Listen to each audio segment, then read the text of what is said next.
जिस किसी ने भी ये मैचेस देखे होंगे उसकी जिंदगी में कभी हार्ट अटैक नहीं आ सकता, क्योंकि ये मैचेस किसी हार्ट अटैक से कम नहीं थे और ये इस सीरीज का पार्ट 2 है। नंबर 6, किसी भी खिलाड़ी के कैरियर की एंडिंग इससे ज्यादा ड्रामेटिक नहीं हो सकती। बिग बैश लीग के चौथे सीजन का फाइनल मैच था और ये मैच खेला गया था सिडनी सिक्सर्स और पर्थ स्कॉर्चर्स के बीच। इस फाइनल में सिडनी ने पहले बैटिंग करी और 20 ओवर में 5 विकेट खोकर 147 रन बना दिए, यानी कि इस फाइनल मैच में पर्थ स्कॉर्चर्स को 148 का एक इजी टारगेट मिला था, जिसे चेस करते हुए पर्थ स्कॉर्चर्स 19 ओवर में 4 विकेट खोकर 140 तक पहुंच गई थी, विच मींस उन्हें लास्ट ओवर में जीतने के लिए सिर्फ 8 रन चाहिए थे और उनकी 6 विकेट्स बाकी थी। लेकिन इन 6 गेंदों में जो ड्रामा हुआ उसने इस फाइनल को 1 टू रिमेंबर बना दिया था। ये लास्ट ओवर डालने के लिए आते हैं ब्रेट ली और ये उनके कैरियर का आखिरी लीग मैच भी होने वाला था। ब्रेट ली ने इस ओवर की पहली बॉल डाली जिसे कैरबरी नाम का ये बैट्समैन स्कूप शॉट मारकर चौके के लिए भेज देता है।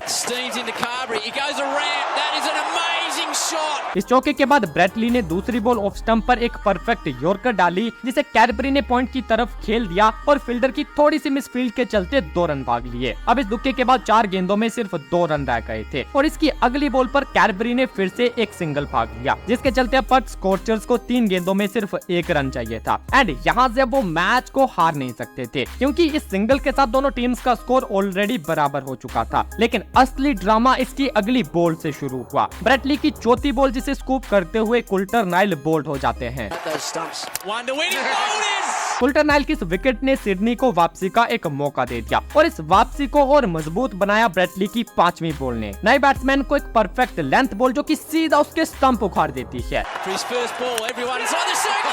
अब 2 लगातार विकेट्स के चलते भाई ड्रामा टॉप पर पहुंच चुका था। लास्ट बॉल के लिए सिडनी के सभी फील्डर सिंगल रोकने के लिए ऊपर आ चुके थे और ब्रेट ली भी इस फाइनल और अपने कैरियर की लास्ट बॉल डालने से पहले खुद को फोकस कर रहे थे एंड फाइनली ब्रेट ली ने लास्ट बॉल डालने के लिए रन अप लिया और सभी फील्डर्स भी बैट्समैन की तरफ चार्ज करते हैं। ब्रेट ली की लास्ट बॉल एक परफेक्ट यॉर्कर थी जिसे बैट्समैन कवर की तरफ खेलता है और खेलते ही रन के लिए भाग जाता है। बॉल जाती है सीधा फील्डर के हाथ में और फील्डर भी जल्दी से बॉल को पिक करके नॉन स्ट्राइकर एंड पर थ्रो कर देता है और इस फील्डर की ये थ्रो बैट्समैन से पहले पहुंच जाती है। लेकिन थ्रो पकड़ने के लिए जो खिलाड़ी खड़ा था इतने हाई प्रेशर में वो इस बॉल को छोड़ देता है और बैट्समैन जो कि रन आउट हो सकता था वो अपनी क्रीज पार करके इस रन को पूरा कर लेता है और पर्थ स्कॉर्चर्स आखिरी बॉल पर इस फाइनल को जीत जाती है।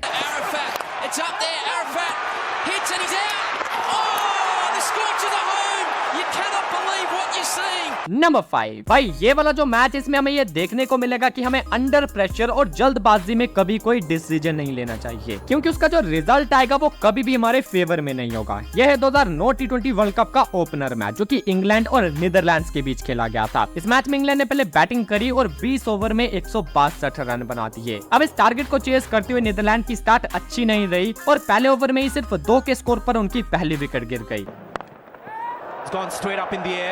It's going to be out.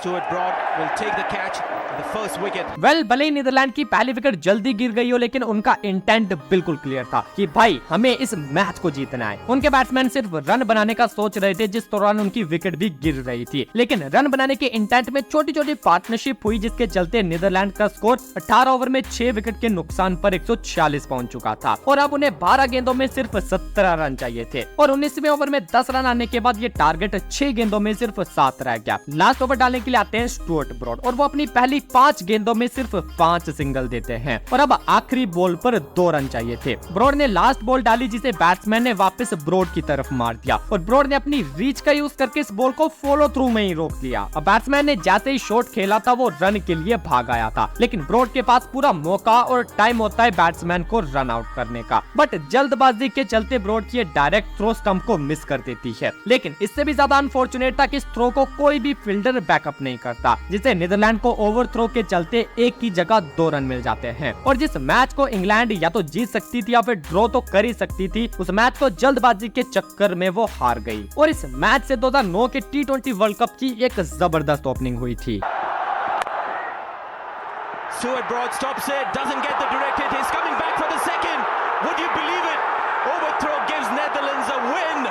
Number 4, ये वाला जो मैच है इसमें आपको इंडिया के दो ग्रेटेस्ट फिनिशर एक साथ एक्शन में दिखेंगे। 2016 इंडिया वर्सेस ऑस्ट्रेलिया का T20 मैच। पहली इनिंग में शेन वॉटसन इंडिया की जबरदस्त पिटाई करी और उनके नॉट आउट 124 रनों ने ऑस्ट्रेलिया को 197 के स्कोर तक पहुंचा दिया एंड 198 का टारगेट चेस करते हुए इंडिया के टॉप ऑर्डर ने बढ़िया शुरुआत दिलाई। 38 गेंदों में 52 रन रोहित ने, 9 गेंदों में 26 रन शिखर धवन ने और 36 गेंदों में 50 बनाए विराट कोहली ने। और इन तीनों के आउट होने के बाद इंडिया को अब भी 5 ओवर में 50 प्लस रन चाहिए थे एंड इस मोमेंट पर पिच पर इकट्ठा हुए सुरेश रैना और युवराज सिंह। वैसे तो रैना बिना बॉल खेले वापस जा सकते थे, लेकिन ऑस्ट्रेलिया के विकेट कीपर ने स्टंपिंग का एक इजी चांस मिस कर दिया था। From the spinner.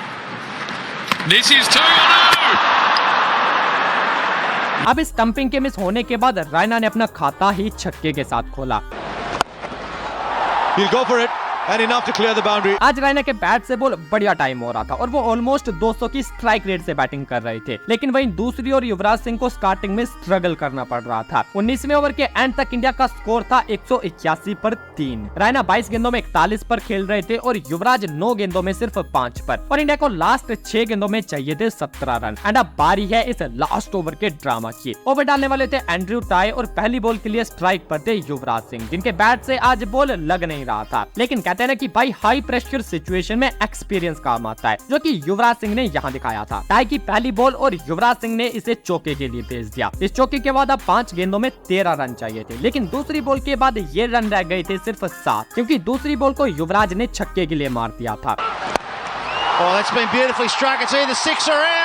इस छक्के के बाद एंड्रयू टाई की तीसरी बॉल भी टांगों पर होती है, लेकिन युवराज सिंह इसे मिस कर देते हैं और रैना दूसरे एंड से रन के लिए भाग आते हैं, लेकिन कीपर स्टंप को मिस कर देता है और इंडिया के स्कोर में 1 रन और जुड़ जाता है। अब चौथी बॉल पर रैना ने दुक्का भाग लिया और रन रह गए सिर्फ 4, जिसे 5वीं बॉल पर रैना ने ऑलमोस्ट खत्म कर दिया था, क्योंकि इस बॉल को रैना ने ऑलमोस्ट चौके के लिए भेज दिया था और वो जीत को सेलिब्रेट भी करने लग पड़े थे, लेकिन बॉल को बाउंड्री लाइन पर फील्डर ने पकड़ लिया और इंडिया को सिर्फ 2 रन मिले। अब थी मैच की आखिरी बॉल और रन चाहिए थे 2। इस बॉल के लिए ऑस्ट्रेलिया ने लेग साइड को पैक कर दिया था और एंड्रयू टाई ने भी इस बॉल पर रैना की बॉडी को टारगेट किया, लेकिन फील्ड देखकर रैना पहले से समझ चुके थे कि बॉल उनके शरीर पर आएगी और अगर वो उसे लेग साइड पर मारेंगे तो वहां वो आउट भी हो सकते हैं या फिर उन्हें सिर्फ सिंगल ही मिलेगा। तो इस बॉल के लिए रैना ने अपने स्टंप्स छोड़े और बॉडी की इस बॉल को कवर के ऊपर से उठाकर मार दिया, जहां कोई भी फील्डर नहीं था और रैना को इस बॉल पर चौका मिल गया और इसी चौके के साथ इंडिया लास्ट बॉल पर इस मैच को जीत गई।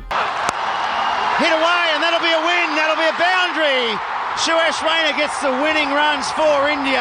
What a run chase that is. Number 3, भाई जब बात हो रही हो लास्ट ओवर फिनिश की तो हम MS धोनी को बड़ा कैसे छोड़ सकते हैं, क्योंकि जितने मैचेस MS ने लास्ट में जाकर फिनिश किए हैं उतने आई थिंक किसी दूसरे प्लेयर ने नहीं किए होंगे। एंड उन्हीं में से एक मैच था ये वाला 2013 इंडिया और श्रीलंका का सेलकॉन कप फाइनल। इंडिया को लास्ट ओवर में 15 रन चाहिए थे और विकेट सिर्फ 1 बाकी थी, बट क्रीज पर खड़े थे MS धोनी। श्रीलंका की तरफ से इस लास्ट ओवर को डालने के लिए आते हैं इरांगा, जिनकी पहली बॉल पर धोनी ने जोर से बैट घुमाया, लेकिन बैट और बॉल आसपास भी नहीं आ पाते और ये बॉल डॉट हो जाती है। अब इतने रन्स चाहिए और पहली बॉल डॉट हो जाए तो सारा प्रेशर बैट्समैन पर आ जाता है, लेकिन जैसा कि आप सभी जानते होंगे कि धोनी को हाई प्रेशर में उनकी कामनेस के लिए जाना जाता था और दूसरी बॉल पर MS ने इसका प्रूफ भी दे दिया, जब इरांगा की इस बॉल को धोनी ने स्टेडियम के टॉप पर मार दिया था।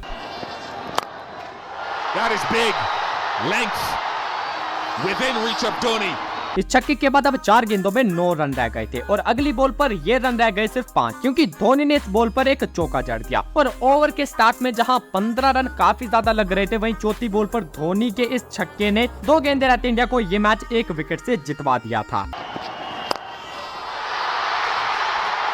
Magnificent. Magnificent Mahindra by just 1 wicket. Number 2, इस बात को आप भी मानोगे कि जब कोई लो स्कोरिंग मैच फंस जाता है तो उस मैच को देखने में जो थ्रिल होता है वो किसी हॉलीवुड मूवी में भी नहीं आता। अब जैसे कि 2015 वर्ल्ड कप में न्यूजीलैंड वर्सेस ऑस्ट्रेलिया के इस मैच को देख लो। ग्रुप स्टेज का ये मैच ऑकलैंड में खेला गया। ऑस्ट्रेलिया ने टॉस जीता और बैटिंग करने का फैसला किया। ऑस्ट्रेलिया की शुरुआत अच्छी रहती है और 12 ओवर में उनकी 80 रन पर सिर्फ 1 विकेट थी, लेकिन फिर 2 गेंदों में लगातार दोनों सेट बैट्समैन आउट हो गए और स्कोर 80 पर 3 हो गया। चौथी विकेट भी 95 के स्कोर पर गिर गई, जब स्टीव स्मिथ भी डैनियल विटोरी की बॉल पर कोर्ट बिहाइंड आउट हो गए और फिर शुरू हुआ ट्रेंट बोल्ट का तूफान, क्योंकि इसके बाद ट्रेंट बोल्ट ने सिर्फ 10 रन के अंदर लगातार 5 विकेट्स ले ली। Chops it on. Oh, it's another one. He's gone. Backs off in the air, another one, goal, what a catch that is!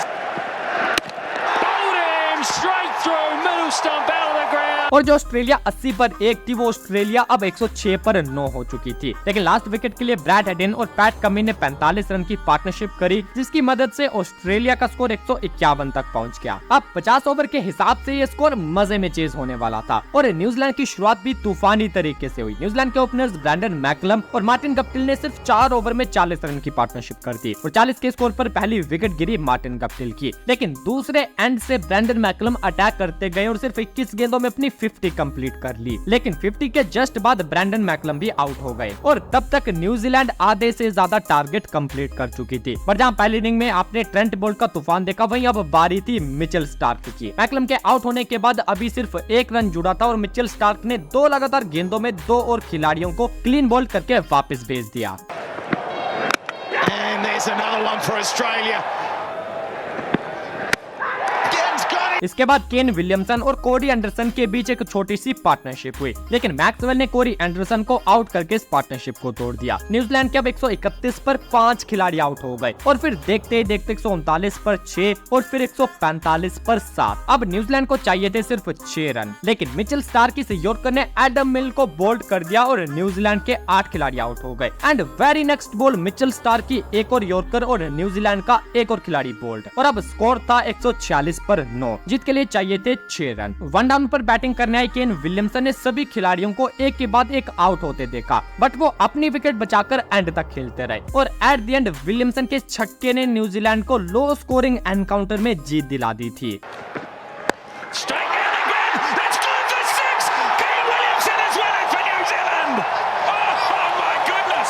लेकिन इस मैच को यादगार बनाया इन दो लेफ्ट हैंडेड फास्ट बॉलर्स ने और आज भी ये वर्ल्ड कप का one of the greatest encounter है। Number 1, MS Dhoni, Hardik Pandya, Ravindra Jadeja, even Virat Kohli से भी बड़ा मैच फिनिशर रोहित शर्मा है। अरे भाई स्टेटमेंट नहीं दे रहा, ये तो बस हाइप क्रिएट कर रहा हूँ ताकि आप रोहित शर्मा के उस मैच फिनिश को देख सको जो कि क्रिकेट हिस्ट्री का वन ऑफ द ग्रेटेस्ट था। सो अब इस वाली वीडियो को देखो, लेकिन उससे पहले हमारे इस नए चैनल को सब्सक्राइब करो।